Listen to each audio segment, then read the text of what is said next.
So the 2024 college football season is over, which means we have like 3 months before spring ball gets underway. We got a ton of things still going on in the portal. But before we close this chapter of college football, why don't we go ahead and rank our top 10 offensive players from the SEC in 2024? Welcome on into SEC Unfiltered. It's Cole Thompson here. Make sure that you like the video, hit the ring notification, and subscribe to the channel because we talk college football every single day. Download the podcast version of the show wherever you get your podcast listening systems. Follow us on the socials, link in the description. Follow me at Mr. Cole Thompson and check out all of our great work found at SECUnfiltered.com. This episode is fueled by Fanduel. Visit fanduel.com/SEC to join today and get started with $300 in bonus bets when you win your first $5 bet. So you lay down $5. If you win that one, you get $300 in bonus bets, plus the money is transferred immediately to you. What's not to love? Go visit fanduel.com/SECU. Two quick rules. Number one, this is my personal list. There are definitely some names that I was a lot higher on, some that I was lower on. Number two, you want to complain? Go ahead and make your list. Leave it in the comment section. Tell me where I was wrong. I also want to give a couple of honorable mentions because there were some really good players throughout the SEC this past year. Alabama quarterback Jalen Milroe, Missouri's Luther Burden, Mississippi State's Kevin Coleman, Florida quarterback DJ Lagway, Auburn wide receiver Keandre Lambert-Smith, Arkansas wide receiver Andrew Armstrong, Georgia offensive lineman Tate Ratledge, tight end Gunnar Helm from Texas, and last but certainly not least, Quinn Ewers from the University of Texas. All were just on the outside looking in. Okay, so here's my top 10. Number 10, Jarquez Hunter. And there's going to be a lot of people that say, you have a guy on a 5-7 team among your top 10 players in the conference? Yeah, I do. And honestly, if Hugh Freeze actually knew what he had at number 27 in the backfield, we would have seen Auburn make at least a bowl game, 7-5. Finished his career fourth all-time in Auburn rushing leaders with over 3,300 yards, 209 pounds, had a career-high 1,200 yards rushing this past season, which was second among all SEC players. And the crazy part is he did it in nearly 100 fewer carries than the guy that we have at number one. This was your offense. And I don't understand why when you have games like a 278-yard performance against Kentucky, when you have a 214-yard performance in the second half against Kentucky, you don't trust your ground game, especially when you're a turnover-laden team. It's just little things like that that make me crazy. Very similar to what we saw with Brian Harsin when they didn't utilize Tank Bigsby properly. I think Jarquez Hunter is going to be a stud at the NFL level. I just would have loved to see him run more on the plains. Number 9, Will Campbell. Depth, taxes, stability on the left side of the offensive line for Garrett Nussmeier. There were so many games afterwards when you look back and remember, man, 13 jersey is so clean, I could eat a 5-course dinner off of it. That's because you had Will Campbell blocking for you. Dominant left tackle, mainstay on the offensive line for the last 3 years since he stepped on in Baton Rouge. Started 38 games, logging over 2,500 career snaps. Only allowed 6 total sacks throughout his entire career. This past season, 2 sacks allowed, 5 quarterback hurries according to Pro Football Focus. He's a mauler. He was the leader. I said on multiple occasions, this is the dude that I want to build my franchise around. If I'm starting an NFL team tomorrow, give me somebody with the meat potatoes mentality, but an alpha dog in the locker room. I petitioned it. Saw many people also did as well. Number 66 should have been retired. What should have been on his jersey is number 7. He embodied everything that you want in a Tiger. I can't wait to see where he goes next year. I think he's a first-round draft pick. I think more importantly, he's an anchor on your offensive line moving forward and a staple that will be forever remembered down in Baton Rouge. Number 8, Pavia. Guys, this was like the breakout player. Like, you always remember when you see some name that you don't really expect to be the highlight of a movie, and you come on out, and that's the dude you're talking about. Not the lead actor, not the supporting cast that you know is going to be nominated for an Academy, but just the fun dude. That was Diego Pavia. Vanderbilt's nowhere near where it is right now, moving into the future underneath Clark Lee, without number 2 being the number 1 option. Comes on in from New Mexico State, doesn't miss a beat. Finished the year with 11 starts, led the team to its first winning season in 11 years, was a staple in the run game, had over 20 touchdown passes this year, completed over 65% of his throws, and he got signature wins in the Yellowhammer State. Ladies and gentlemen, I don't know if you know the ruling about what happens in the world of actual state of Alabama. When you beat Alabama and Auburn in the same year, you become the governor of the state. So, Kay Ivey, I wish you the best of luck moving forward in your future endeavors, but you no longer get to have a say on what goes on in Alabama. The king that now can rule over Bryant-Denny Stadium and Jordan-Hare, yeah, he's going to take his rightful title, and I can't wait to see him come back next year. Number 7, give me Ryan Williams. This was the freshman phenom. The one caveat that we can always say that was a blessing in disguise for Kalen DeBoer was he got Ryan Williams. He was able to see the vision. He said, son, there's a role for you. I'm going to promise you this. You will be a breakout player in my system if you just give me the time. He did. And what happened? Well, not only was he a freshman All-American, not only was he an All-SEC member, he was also one of the biggest reasons why Alabama was electrifying at times. People want to pretend that this Alabama team was awful by all belief. They were in the standard of what is Crimson Tide football, but you don't win a game against Georgia if Ryan Williams isn't making the play of the year. You don't win a game you don't keep this a game against Tennessee if Ryan Williams isn't coming and stepping on up. The same thing with the Vanderbuil performance. The same thing with the LSU game. So many moments this past year as a 17-year-old. 17. I'll say that like a million times. The kid delivered on all ends. Finished with 10 receiving touchdowns. Also had over 800 receiving yards. 6 of his touchdowns were on were on explosive plays, and they all came in the first 5 games. He is a staple moving forward, averaging 18 yards per catch. I'm going to be really excited to see what the offense looks like now with a more Washington-based system moving forward for Kalen DeBoer, because this is the type of receiver that you think of when you say Roma Dunze, when you say Jalen McMillan. And I promise you this, coming to an end zone near you in Bryant-Denny Stadium will be number 2. Do not be shocked if he is a favorite to win the Biletnikoff, and more importantly, he ends up taking home all the hardware in 2025. Number 6, Matthew Golden.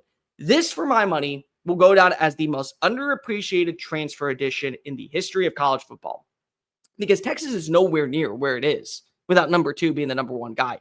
And how many times did we talk about this past offseason when you look at Silas Bolden, Isaiah Bond, you look at the other transfers, Ryan Wingo's still there, Jonte Cook coming on in and taking the next step forward. All we're listening. Then we have, Matthew Golden. He's a guy. He's part of a team. He can make some plays on special teams. Did some wonders when he was out in Houston. By the end of the year, he was the number 1 security blanket for Quinn Ewers. Whenever you need a big-time play, 3-2 was getting you a one-time ticket all the way to victory. That was what you had to look forward to every single week. 8 catches and 162 yards in the SEC championship game on the biggest stage in the college football playoff quarterfinals. Caught a 28-yard touchdown pass on a 4th and 15. Gotta have it. Stepped on up. The big Chick-fil-A Peach Bowl. Finished the year with 982 yards, 9 touchdowns. Led the team in receptions. This is a guy that does everything that you want at wide receiver. This is a guy that you can say, hey, you know what? I think that we're building something here. You were. Texas is where it is because of what they had in the passing attack. And more importantly, what they had in the do-it-all, reliable number 2 in Matthew Golden. Golden will not be respected in the same way as other wide receivers in the SEC. But I'll tell you what, if I need to make a big-time play, I was going to the guy down on the 40 acres. He was always there at the right time. And more importantly, he put himself in a prime position to step on up and build himself some draft money. I cannot wait to see what he does at the professional level. SEC Unfiltered is proudly partnered with Fanduel. For the first whistle to the final drive, Fanduel takes the NFL playoffs to the next level. And right now, new customers can bet $5 and get $300 in bonus bets if you win. That's $300 in bonus bets if you win with your first $5 bet. The Fanduel app gives you everything you need, from live bets, same-game parlays, and so much more. Plus, when you win, you get paid instantly. What's not to love? Just visit FanDuel.com/SECU to join today and get started with $300 in bonus bets. That's FanDuel.com/SECU. Make this playoff season unforgettable with FanDuel, the official sportsbook partner of the NFL.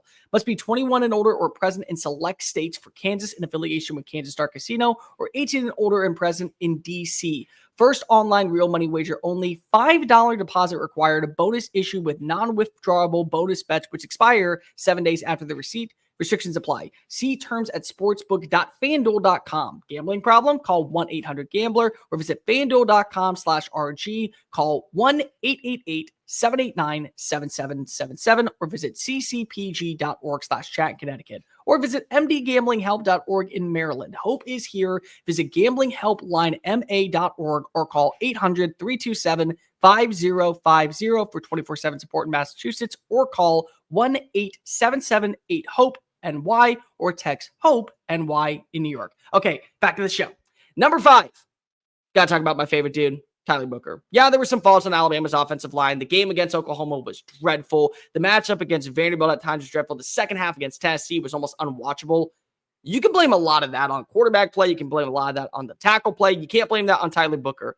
This past season, one of the most dominant years, didn't allow a sack in 715 snaps, recorded a Alabama team high 87 knockdown blocks. More importantly, he only surrendered 9 pressures throughout his career. The IMG product comes on him from Connecticut, never graded below an 89 in any single metric this past season. He was a physical run blocker. He gave up 1 sack his entire career during his 3 seasons as a starter at right guard. When you talk about a guy that you want to build your franchise around in the NFL when it comes to building in the trenches, this is the identity. And more importantly, one of the very few players that you remember at the very beginning of the Kalen DeBoer era said, I'm an Alabama Crimson Tide.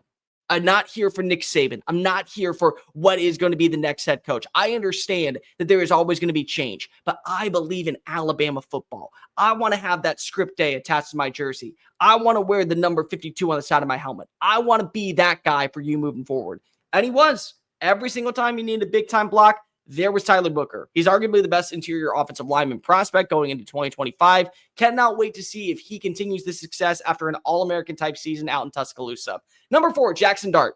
Dart Vader, Dart NATO, whatever you want to call him, for the most part was the Mr. Consistent QB1 in the SEC.